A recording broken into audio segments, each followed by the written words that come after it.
Bus ದರ ಏರಿಕೆಯ ಬೆನ್ನಲ್ಲೇ ಈಗ ಮೆಟ್ರೋ ದರ ಏರಿಕೆಯ ಶಾಕ್ ಅನ್ನ ಕೊಡಲಾಗಿದೆ.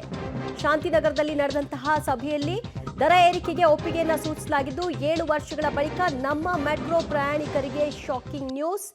ಬಸ್ ದರ ಏರಿಕೆಯಾಗಿತ್ತು, ಅದರ ಬೆನ್ನಲ್ಲೇ ಈಗ ಮೆಟ್ರೋ ದರ ಏರಿಕೆಗೂ ಕೂಡ ನಿರ್ಣಯವನ್ನು ತೆಗೆದುಕೊಳ್ಳಲಾಗಿದೆ. ಇವತ್ತು ಈ ಕುರಿತಾಗಿ ಸಭೆಯನ್ನು ಕೂಡ ಶಾಂತಿನಗರದಲ್ಲಿ ನಡೆಸಿದ್ರು.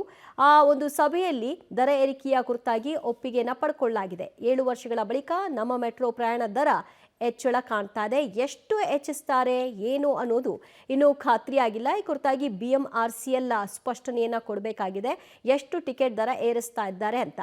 ಬಸ್ ದರ ಏರಿಕೆ ಆದ ನಂತರದಲ್ಲಿ ಪ್ರಯಾಣಿಕರು ಒಂದು ರೀತಿ ಬೇಸರವನ್ನು ವ್ಯಕ್ತಪಡಿಸಿದ್ರು. ಈಗ ಮೆಟ್ರೋ ಪ್ರಯಾಣಿಕರು ಬೇಸರವನ್ನು ಹೊರಹಾಕೋ ಸರ್ತಿ.